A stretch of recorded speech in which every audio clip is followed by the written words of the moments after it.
Bible has a lot to say about creativity. And remember, guys, creativity is more than just talent. If you want to hear more about creativity and what God says about it, then you do not want to miss this episode. No. And as we always do here at this channel, we always go to the beginning. And in Genesis, we were created in his image. You know, there's something so powerful about our ability to design and build and structure things, and the Bible doesn't ignore that. So we don't want to ignore that when we're talking about the Bible. Whether you're a painter or a planner or a parent with a knack for organizing, God gave you a creative power, and He gave you a creative edge, and you should use it on purpose. And if you've ever doubted that your creativity is in the kingdom, and remember, the kingdom is inside of you, which means your creativity is inside of you. So God's already placed it there for you. And we're going to break it down. Yes. Oh, I'm so excited about this episode because all right, so let's just get into the nitty-gritty. Mm-hmm. We had thought about the last week's episode, which was about like writing things down.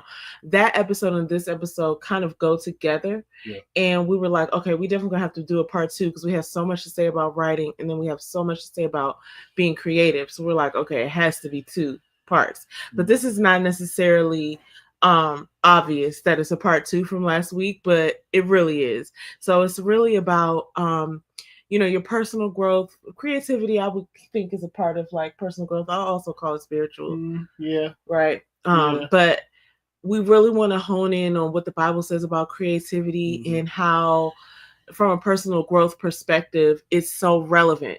I think, just to jump out there, and this isn't even like in our notes, because you'll see me looking down at our notes, but I think that being creative is like basically what we're here to do. So when you're not being creative, there's always going to be like a piece of you that feels like it's missing, because you're not using your ability to create, right? And so it's going to be like, oh, I'm feeling a little off, or it could turn into like, being sad or depressed or whatever. So I just think that it's a necessity to be creative, to use your power to create.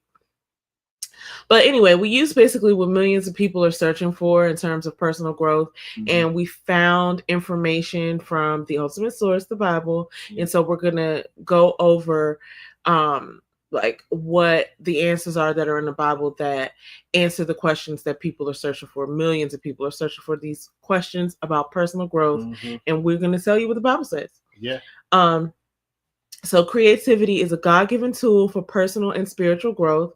Whether it's writing, building, drawing, planning, or innovating, it is not optional. It's foundational. So here's what we're going to tackle in today's discussion. James is going to talk about how we were created to create, how creativity isn't random, it's a reflection of being made in God's image, how your creative gifts are a part of your purpose, not just a hobby. Sometimes it can start out as a hobby, though. It can. But it's your purpose. Most times. I would think so. Most times. Something you're drawn to. It's like, oh, I like to do this. And then the more you do it, and you find out a love for it, and you continue doing it. And spiritual growth and creative expression are deeply connected because, like you're getting ready to explain, we're created to create. So the Bible honors skill, imagination, design, writing, and craftsmanship. I'm going to talk about the craftsmanship piece because that's very passionate to me. So, so what's our authority? We always use the Bible. Always use the Bible as a source of truth. And we all know the Bible was written 1,500 years ago by 40 plus authors. James broke that down last week. And we also are using some scientific backing. Actually, I looked in there this morning, but not that one, the Evidence Study Bible. This right here, I got to give a shout out. Can you put it up to the camera? We haven't even really delved into that yet, but it is a very exciting thing because it kind of breaks down some of the evidence and scientific backing of the Bible. But anyway, we're going to use some science. We're going to use some sources that we found online in terms of like authority, like where we're getting this stuff from. We're not just making it up about creativity, but mostly we're talking about God's word in this. So that's what we're going to talk about. That's what we're here for. Okay, so what are people struggling with? Most searched Personal growth questions are: how can I build self-awareness? How can I overcome self-doubt and build confidence? How can I develop a growth mindset? How do I stop procrastinating and stay focused? How do I manage stress and anxiety? What's my purpose in life? And how do I build emotional intelligence? Now, all of these things can be answered with creativity. Yes. But we're going to break it down even further, okay, on what God says to do. Yeah. So the first thing is where the Bible starts. Oh, yeah. Yeah. So the Bible is, and this is how God designed the Bible, which is phenomenal. So, listen, shout out to Myron Golden. So, I watch him. He's a pastor, Bible-based businessman that talks about the Bible a lot. And if we go into Genesis, we understand that God created the earth. And the earth is in very detail. He tells you exactly what day is done, what is done on which day of the week, when the animals were created and everything. Now, think about this. God tells us, the first thing God tells us about himself is he is a creator. He is a designer. If you see how the trees are, if you see how the firmament is, if you see how the atmosphere separates us from space, the detail in God of what he creates is phenomenal. Faith's going to get into that history of craftsmanship, right?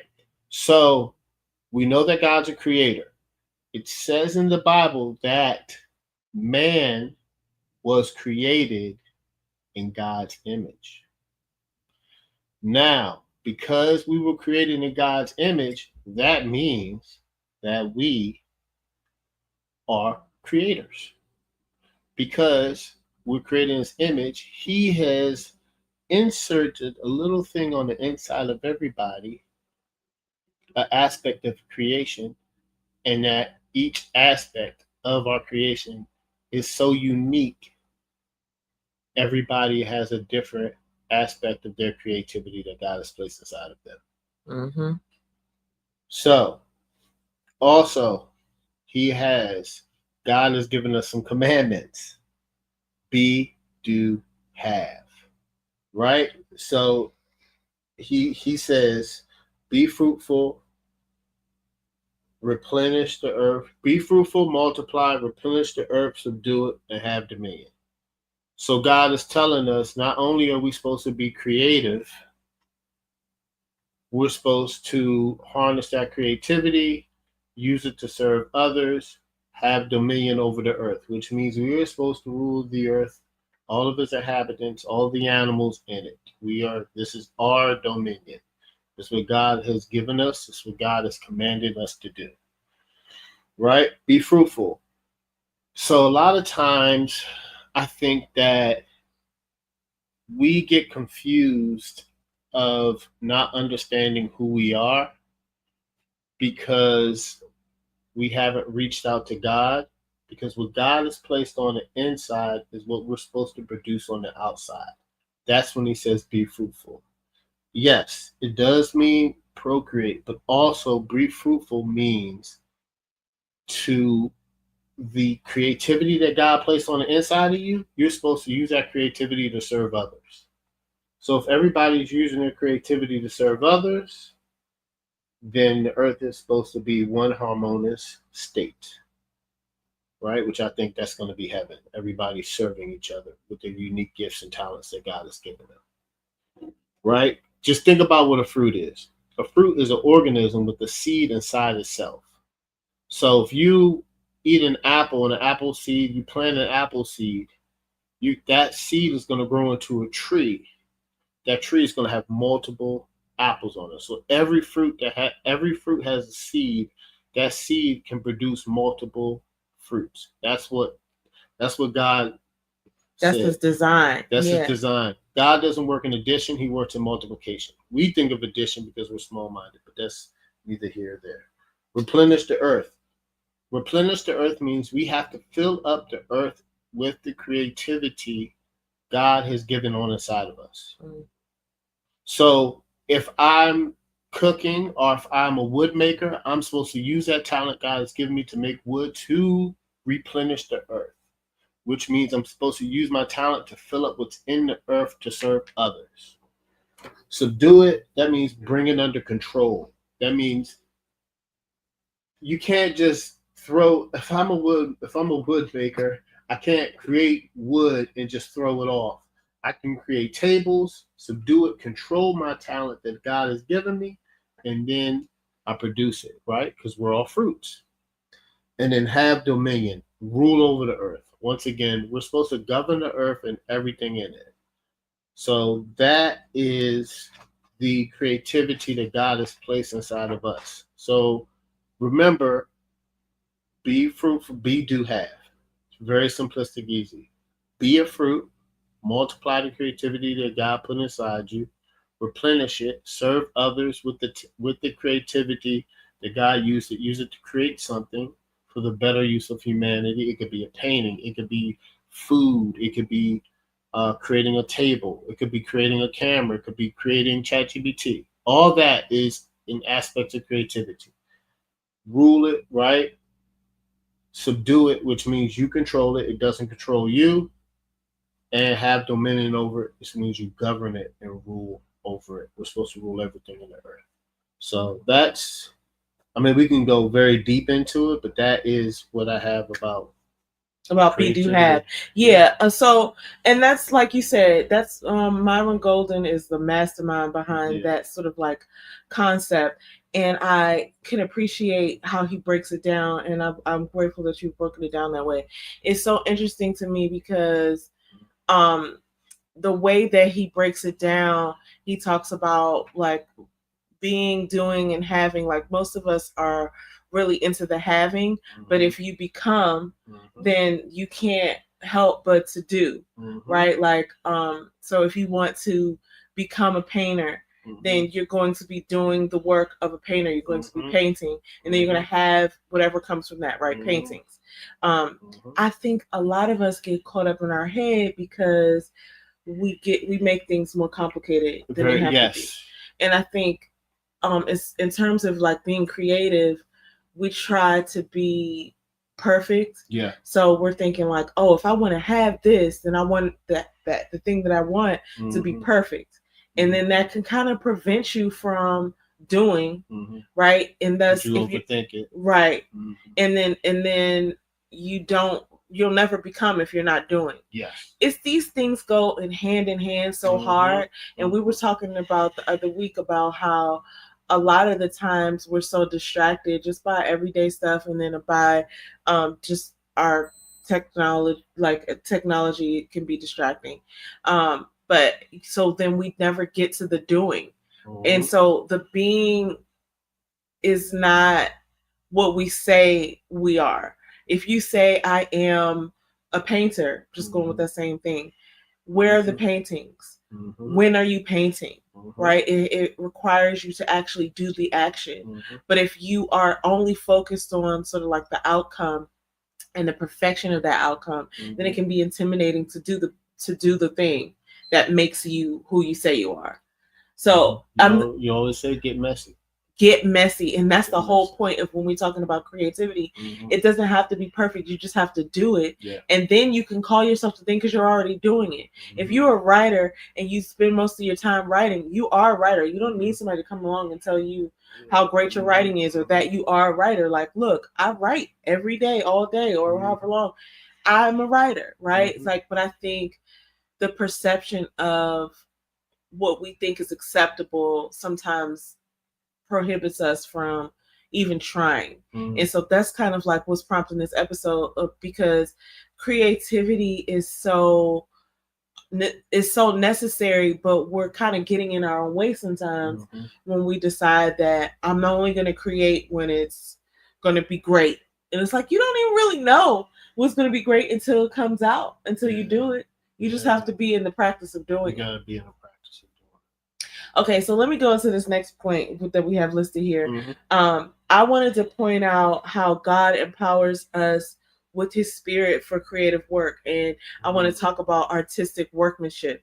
So in the Bible, in Exodus 35, so it's verse Exodus 35:30 through Exodus 35:35. So 30 through 35. I know I said that weird, but it's like Exodus 35:30. Start there, right? And then go 5 chapters ahead. Within that. So this is where, and it's actually all around there. It's I think it starts at 28, Exodus 28. But this is the part in the Bible where Moses is getting together. I think this is the one that I'm talking about right now, is talking about the temple. But all throughout Exodus, starting at 28, they talked about the ephod and how they were creating these things, and God was telling them to create the temple or the tabernacle. Was it the tabernacle? It was the tabernacle. Sorry. And he was so specific about what the Ark of the Covenant too. I think so. I think that's all that was created. I think, yeah, but like in all of those instances, God was so specific about how he wanted things, and the way that he was describing like the woodworkers, the way they use this acacia wood, and how they got these specialists to mold metal, and the person who, or the people who worked on the ephod, they had to have all of this, they called it artistic workmanship, which is craftsmanship, right? And they were like so good at what they do. And I feel like, kind of like what we were just talking about, the practice of doing something makes you better at it. Yes. And I can imagine that whoever was working that wood or like making those metal pieces that were in the tabernacle, they were good at what they were doing because they had done it so often. Yeah. Like that was their thing. In the town, I'm known as the ultimate woodworker. I'm known as like, oh, I make these pieces of jewelry. Yeah. Right. I'm a seamstress, and everybody know who I am because I make stuff so bomb. And then so much so that when it's time to build God's creation, when he's telling us you need to build this, your people need to build this, they're coming to me. Because they know I'm the creative one that does this great thing, and it was a blessing from God. God gave me this artistic workmanship, right? This gift of like, I make this, and it could be anything. This is what I'm saying. Like we kind of go into these normal or like common practices where like either you're a painter or you're a cartoonist or you're this or that. There's so many different ways to create and to be creative. But I designed it like that. Yeah, I was even thinking about glass blowing. Yeah. So there's this place of this artist. I don't even remember the artist's name, but I know there's this place in Atlantic City that you walk in the lobby and this beautiful glass, it's like colored glass, and it's got all of these like squirrely things. And it's like somebody made that. Somebody got so good at glass blowing that they got to the point where they could, create this amazing architectural masterpiece. And like this piece of art, and put it in a hotel, and now people aren't coming here to see that, but it's just like a bonus. It stands out. And just probably months and years of doing that over time just makes you great. It makes you good enough for somebody to come and ask you when it's time to build something for God. Hey, can you come and do this with us? Yeah, that's precious. Right? So I wanted to point that out in Exodus as an example of like when you're so good at what you do, and that you're known as the man or the woman that does this so well. And what a great thing it must have been to. You're so good that you do it in front of King. Yeah, that's in the Bible. Yes, for sure. Yeah. Okay, so James, please continue, because I could go on and on. Which I will. So we talk about Ephesians 2:10, which is we are God's masterpiece and was created for his good work. So Ephesians 2:10 is, for we are his workmanship, created in Christ Jesus for good works, which God prepared before that we work in them. Now, here's the great thing about this verse, right? We are his workmanship. We are God's creation. We are his workmanship. We are the handiwork of God. So you got to think how with what Faith just said, right? You just said, if you go back to Exodus about the ephod, the acacia wood, he went down to the cubits of how everything measured. God did. Think about how we are created. Think about the uniqueness in each of us. Our creativity, God's creativity, is so detailed. Each of us has different fingerprints. The small lining in our fingerprints are different from each other person. And that's how our creativity is. That's how he designed our creativity. Everybody's creativity is unique. Everybody. And we're his workmanship. You know, it's funny. We just had a son named Drayton, and the fingernails on his small tiny hands and his toes. I'm like, yeah, it's just crazy. The creases in his skin. It's like God created a baby inside of the womb of a woman. Like it's just interesting of how he detailed and creativity of each line that he goes to do in all his works. Not just us, all of his works. It's magnificent is what it is. I'm getting ready to were you done? Because I gotta jump in here. Go ahead. You were talking about Psalm. I want to just point out Psalms 139, 13 through 14. You are fearfully and wonderfully made, knit together in the womb. Yes. This is so funny because it says, okay, so Psalm 139, 13. You formed my inward parts. You knitted me together in my mother's womb. I praise you, for I am fearfully and wonderfully made. I got to touch on that because this is something that we both just were fascinated by. It's just like this little guy is so tiny, and he was like under 7 pounds, and he comes out and he has these tiny little fingers with these tiny little fingernails and these tiny little toes with these tiny little toenails. And I'm like, no one could do that. Even when we were going for the sonograms, and you know, first they look like a little dot, then they look like a shrimp, and then they look like an alien. And then there was this one time when we went back and we saw his spine for the first time, and I was like, wow, like, you know, sure, I was pregnant, I was tired, I was trying to keep from vomiting, but it's also like, I'm not really doing any of this, right? Like, I'm just trying to stay awake and keep from vomiting. God is doing all of this inside of me. And I just remember feeling so like in awe, because I was like, wow, there's a human growing inside of me, but I'm not like doing the work. I'm not sitting there like, you know how you do your work or your schoolwork or your work at work, and you're sitting there and you're typing and you're looking stuff up and you're putting together a document or a presentation. It's like you're doing that work, right? God was doing the work of knitting together our son in my womb. I wasn't really, you know, I was tired, but he was doing all of that detail work. And to think about like how he breathed a personality and a spirit into this young man, it's so fascinating. Another thing that I just want to point, an aspect of his creativity. Oh my gosh. And the idea that like he made him for something that wasn't for nothing. The miracle of life. It's like, you know, we weren't made just to like pay bills and die. God created us because he had a special purpose for us. If you're out there and you're thinking like, oh, I'm not creative, or I'm not this, I'm not that, it's like God would not have gone to the trouble of creating you and creating little fingernails for you and creating a spine for you and creating a brain for you to just live and die with nothing in between. You have something to offer. And I was watching this lady's channel. So on Instagram, her handle is Inspired to Write. I hope I get this right. Her name is Amy. I think her name is Amy McGee. I wanted to call her Amy McPhee, but I think it's Amy McGee. Anyway, her handle on Instagram is Inspired to Write. And she talks about how everybody needs to make art. Now, whatever you define art as is what you define art as. We're going to go into some examples of what we think what creative is.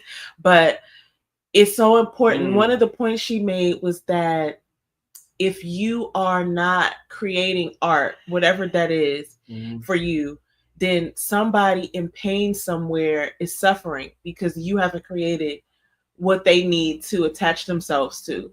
I mean, and it's so simple. Like, she talks about her story, but like I looked on her page and I was I was really inspired, ironically, it's just called Inspired to Write, because she makes art, like she just makes words. She makes, like, she's an activist. She does all these things, but like a lot of the stuff that she creates is just her writing letters on, like, really like plain and simple letters on a canvas or on a piece of paper, and it means something. It stands out. That's how she's creating, and she's telling other people to create. She's here for that, right? Like, that's her purpose. So I just think whatever you're inspired to create, you should be creating it. And you don't need to wait for permission for somebody to do it, because God knit you together in your mom's womb for something. And it's probably what you have on the inside of you that you need to bring out. So yeah, anyway, I don't know who I'm talking to, but that was a word for somebody. But we all even have different gifts, right? Yeah. Creativity is one of them, but speaking of that, let me just go into this next part. I know you have something to say about this. Romans 12:6. A little bit. Okay, do you want to start, or do you want me to go into this? Because it kind of is connected to what I was just saying about protecting. Well, okay, let me segue, because one of the reasons I feel like we don't create, like I said, perfectionism, but also I think we are trying to protect in a couple of ways. First of all, we want to protect ourselves from criticism. Yeah. Because I think that that's huge. It's like, especially nowadays when everybody can just comment on yourself. They comment on what you look like. They can comment on what you said, whether you said it the way they would say it. They can comment on your viewpoint, right? And so I think that can be a little intimidating to kind of jump out there. Yeah, because it's we talk about this all the time. We grew up in the 1900s, right? So the 1990s, right? And the way that social media is, and the way that we have access to people and people have access to us, it's kind of like hyped. For sure. And it's a little scary. It's a little scary. I think we're going to talk about that later, but it's a little scary because honesty and integrity, like honesty is so hard to come across, because a lot of people online are pretending to be this perfect person, or they're only having positive experiences.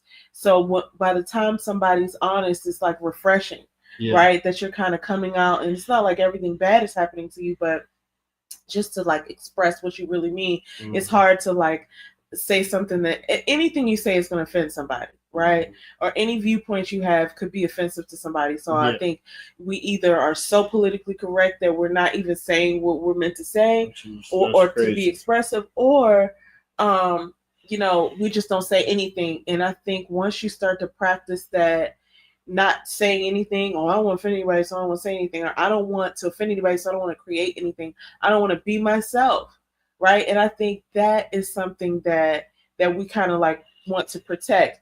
But another thing that we want to protect, and this kind of goes to the parable of the talents, and I forgot which verse that was, and I was supposed to like find it, but anyway, you can Google it, everyone, or ChatGPT it. The parable of the talents. I can tell you a little bit about what happened there. Basically, there were these 3 people who were given talents of, I think it was talents of gold, and one person turned their 5 talents into 10. Another person, it's Matthew 25:14-30. This is a parable spoken by Jesus to illustrate the importance of faithful stewardship and using the gifts and responsibility entrusted to us by God. So basically, in the parable, a master goes on a journey and gives his servants talents, which were a form of currency. So that's why I'm calling it gold. I don't really know whether it's gold or not. Yeah. To one servant, he gives 5 talents, to another 2 talents, and to the third 1 talent. The servant with 5 and 2 talents, they both, those people, they invest to double their master's money. So if the person was given 5, he came back with 10. The person that was given 2, he came back with 4. But the person with 1 buried it in the ground. And his justification for that was that he wanted to protect it. It was out of fear. I guess it's because he only had 1, and he didn't want the master to come back and be like, "Oh, what'd you do with it?" Right? I wasted it. It's like not a thing. You can't waste it. You wasted everybody's time by not trying. Yeah. Right? And so But I can understand. Listen, this is a parable in the Bible that is spoken to give an example of like how we kind of think and operate, right? So no hate or shade to the person who goes and buries their stuff in the ground, but it's it's a it's a worldly way or a fleshly way of thinking, because God doesn't operate like that. God operates in abundance. He doesn't operate in like, oh, the more you use, the less you have, right? He operates in multiplication. I know it's hard for us to comprehend this sometimes, because the world tells us opposite, right? Like we spend all this time being trained in the worldly ways, whether it be in school or social or like, society, and then we go to sort of try to live out what the Bible says and apply God's principles, and it seems so illogical, because it's like, oh no, I don't want to lose it. It's use or lose out here. You're losing time all the time. Every day the day is dying. Every minute. And if you're not out here being yourself, adding yourself to the world, then you're wasting it. You're wasting time. So you can't get time back. It's the only thing that's not. You can redeem it, but not renew it. And you're wasting the opportunity to be yourself. Yeah. The person God created you to be. So when I talk about the parable of the talents, I'm thinking about the way that we feel like we have to protect the talents, like the talents themselves are more valuable than our experience. So those people who went out and took the talents and multiplied them, they now have the experience of multiplying talents. Okay, so now they have that confidence of saying, "Oh, I turned 5 and a 10. I turned 4. I turned 2 and a 4." The man that only buried his is living a scared and afraid life, right? So the thinking is that, and I was watching another artist online talking about how they don't want to waste product, or like a lot of artists feel like, oh, I would do that, but I don't want to waste my product. Meaning like, oh. I have all these paints, but I don't want to waste my paints on painting something silly. I don't want to waste my canvas on maybe this won't be a masterpiece. You won't know what a masterpiece is until you paint it. And she said this, I loved it. She was like, the only paint that's wasted is what's left in the tube. And I thought that was so profound, because it's like, these people out here who have done great things, like maybe like Van Gogh or like Matisse, they were just creating. They just kept going. And then all of a sudden somebody comes across and says, that's a real masterpiece. And it's like, oh, really? I have 300 of them that I did before I even tried to do that.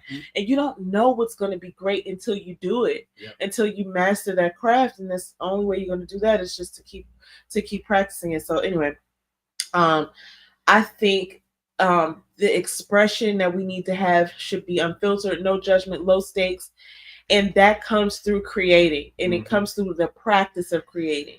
Not trying to create something perfect, but just creating because you can.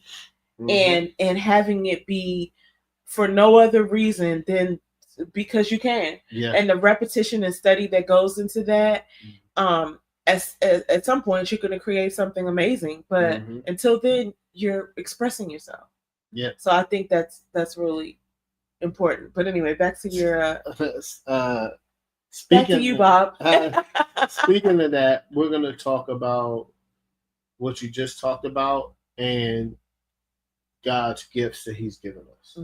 Right? So Romans 12:6 says, having then gifts differing according to the grace that is given to us, whether prophecy, let us prophesy. I don't know. According to the proportion of faith. So what this is saying is each one of us has a different spiritual gift. Now remember, when we go back into the fruit uniqueness, God put gifts inside of us that are different from any other gifts.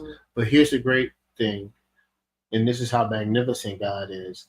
Each different gift complement each other. Right? So, and think about this. God's so awesome that the gifts that he's given us aren't earned. They're given by his grace. So we don't have to do anything to have them. They're already inside of us. Which is awesome. You don't have to go work for it. Right. It's here. Right?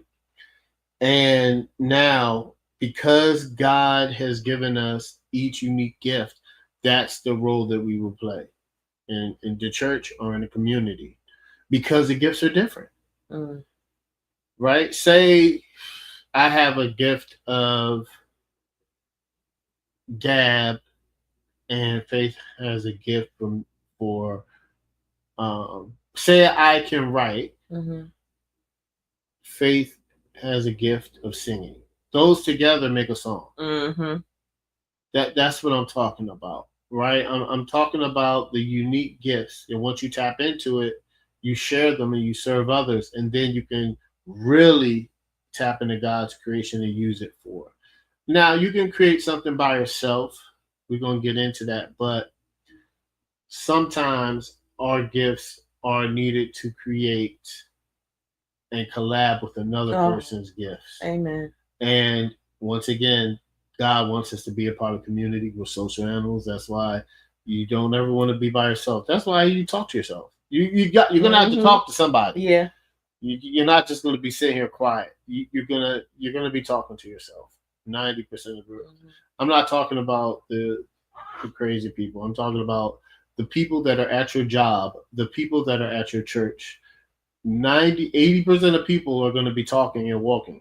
Your neighbors talk to you, your coworkers talk to you, your family talks to you. You're constantly going to be talking to each other. That's just how God created us.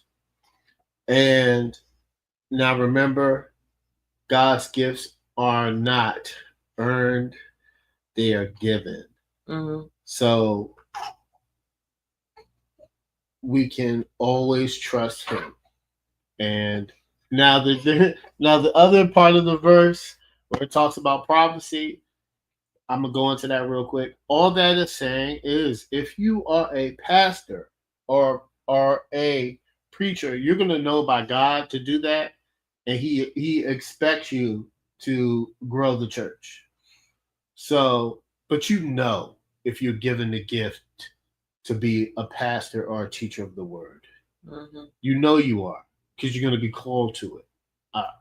That's not me. I don't think that's my gift, but if it was my gift, I would be going to theology school, learning, and then being a junior pastor and pastoring at a church, because that's what that means at the end of the verse. All right, so that's it according to using our gifts. And I'm gonna end on this: using our gifts. It could be teaching, it could be serving, it could be giving, it could be leadership, it could be encouragement. Those are all gifts that God's given us for free, for God's grace. So I think we should talk about Colossians. For sure. Let me double back on something you just said though about what like God gives us. Yeah. So basically, I wanted to go into Psalm 37:4, which is delight yourself in the Lord and he'll give you the desires of your heart. I take that to mean, I think a lot of people think, it means whatever you think it means, I suppose. But a lot of people take that to mean he'll give you whatever you want. But I think it means he puts the desires in your heart when you delight in him. And so, okay, we got a guest star over here.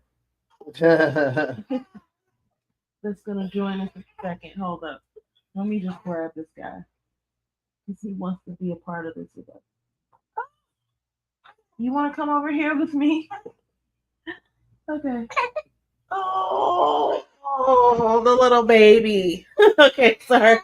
Well, I'm not sorry, but okay. So God gives you the desires of your heart, but when He gives you those desires, we have to create as if we're creating things for the Lord. That's what we're talking about. Colossians 3:23. Yeah. Because if you create as if you're just creating for man, you're not going to have the motivation. Okay, let me go talk to this guy real quick.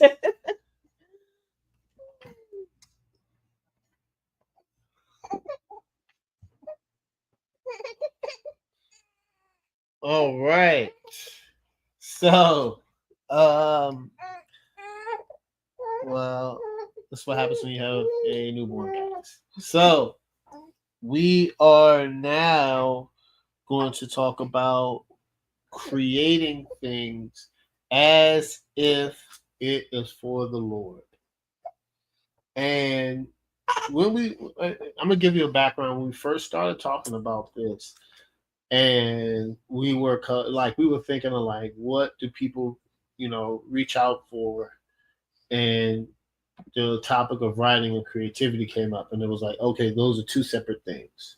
I mean, you can write to create, you can create to write, you can God again, but it's two separate things.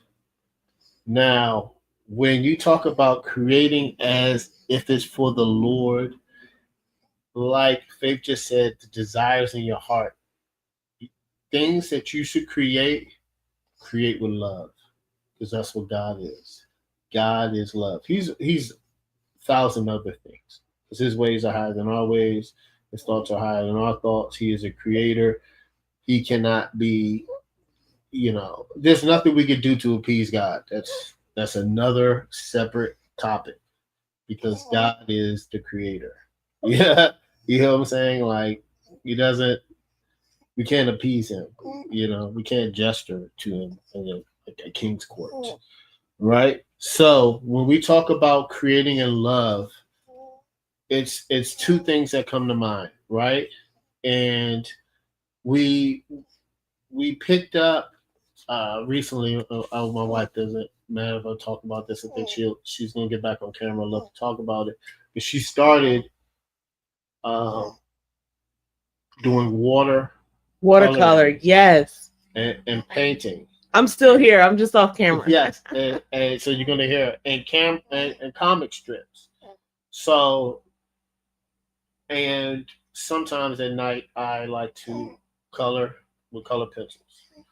Now we started diving into that conversation, and she was just like, I love doing it and I love creating it because I'm putting love into it, and it makes me happy. And if we harper in on that, when you create stuff with love, not only does it make you happy, but it makes other people happy around you as well, because you put love into something. When you put love into something, it's authentic, because it's who you are. That's how God designed it. When you create not with love, it's sloppy. Love also, when you create stuff with love, you're detailed about it. You pay attention to it. You don't put out half like bad stuff. You don't say, "Oh, this artwork goes out, whatever." No, why would you do that? If it's not created in love, you're not going to put it out, because if it's not created in love, it doesn't have you in it. Yep. So it's fraudulent. It's fake. It's fraudulent. Look, this is what I wanted to ask you on this one. Yeah. And when you cook, so James is basically the chef in our home. Yes. I often ask him, like, when he serves meals, because they'll be so good, and like the Tuscan chicken. And I'm like, how do you come up with this stuff, right? And so that's my question that I'm going to ask you right now. When you're creating, and you kind of probably already answered it, but like when you're creating and being creative, how do you come up with those creations? Okay. That's a good question. Well, the first thing is I love cooking because it reminds me of a blank canvas, right? Like how artists have a blank canvas, and with cooking you can use what. First of all, I love food. I don't know who doesn't, but I love to eat, and I think cooking just enhances that, and it gives me a chance to just be in my own world, be in my own zone. I get to use my hands when I cook. I'm a messy guy. Sometimes I'm clumsy, sometimes I'm not. Sometimes I'm messy. Baby tell it I'm Tasmanian devil around the house. But when I come up with some dishes like the Tuscan chicken that I made, I just first start like, okay, what foods complement each other that I want to eat that I know Faith likes? Okay, well, these foods complement each other, right? Chicken and cream of mushroom. That sounds boring. Who wants that? I mean, listen, if I've made it before. It tastes good, but let's see what I can add to it to make it good with love. What can I add to it to produce food that we both love to eat? And then I said, what if I simmer some garlic and butter, and I add some tomatoes, spinach? Faith was like, oh, do sun-dried tomatoes. I said, okay, there it is. So now instead of the mushroom, just a cooked chicken breast with mushrooms, I said, let's add pasta. So now I have penne pasta, salt the water, supposed to be like salt water. Then chicken breast. And then in a pan, I was like, oh, so let me add butter. Let me get the garlic nice and floral. Then let me add the sun-dried tomatoes. Then let me add the spinach. And then let me add the mushroom. And then let that simmer.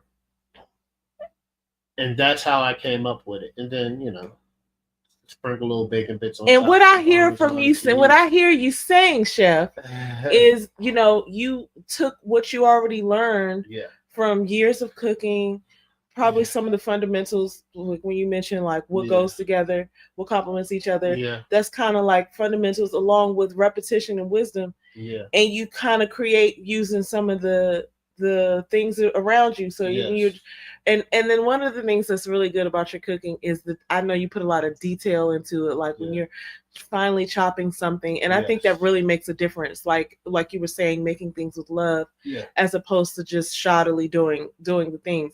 I think it's all about those little details that make it bomb. So I thank you for answering that. So it sounds like you're making it with love based on your information that you've acquired through years of doing this. Yeah. But okay, let me say one other thing, because I don't know how much time we have left, but I did want to talk about good thing this is a podcast and a lot of people are probably listening to this as opposed to just watching, because I'm off camera if you're watching on. Yes. But I do want to say sort of just like this one last thing about the opportunities that we have when we create.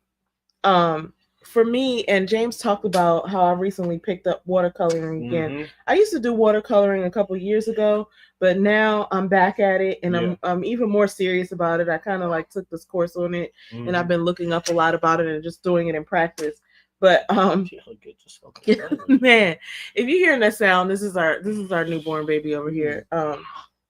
Anyway, so one things that I realized when I'm doing anything, whether I'm drawing, whether I'm writing, whether I'm doing watercolor or gouache, which I just found out about, it's a quiet time. I was coloring in that coloring book the other day, and it happens to be like a Bible verse coloring book, so I was coloring like the word, but it creates this space of just quiet time, and I find that it's a really good time to connect with God.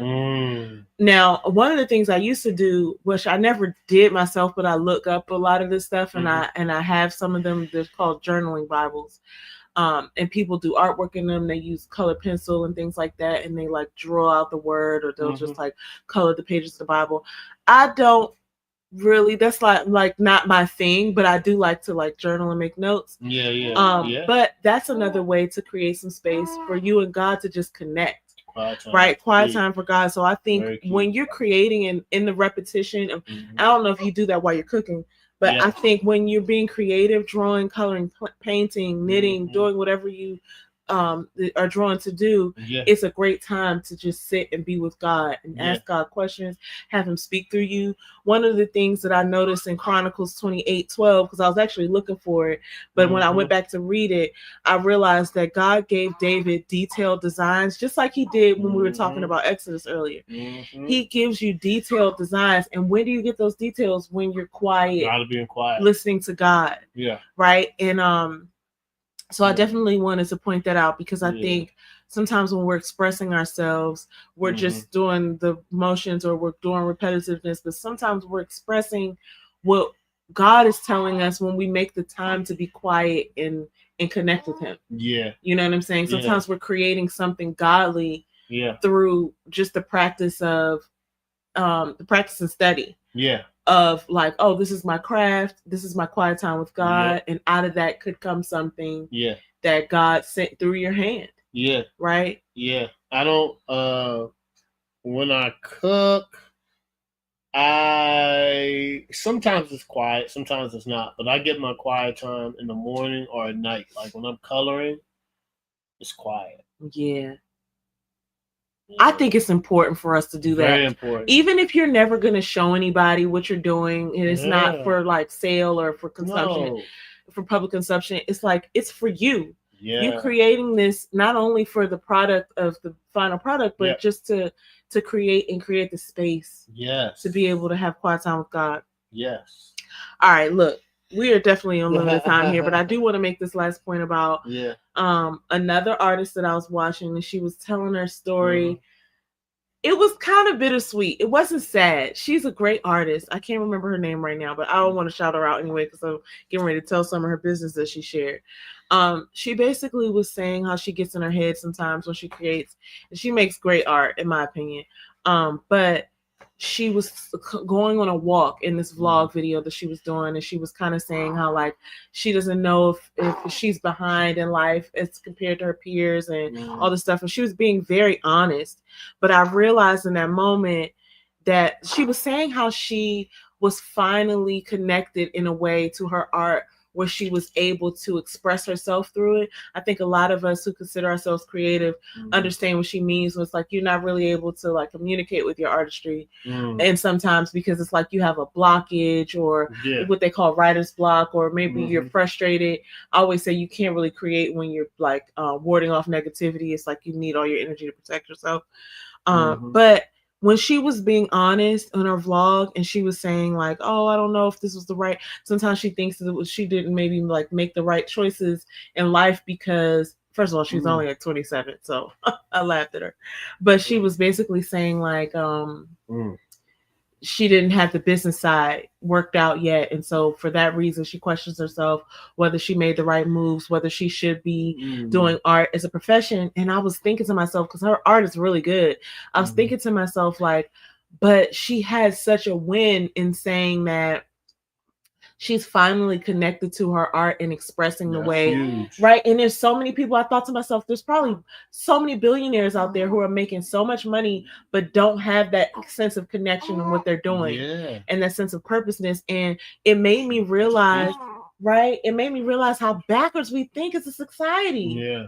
As a society, the fact that she was even questioning whether she had made the right choices. You're connected to your art. You're doing something you love. Your choice is made. You know, like that is such a profound thing. But she was, I mean, I'm so glad she was honest about it because it's real.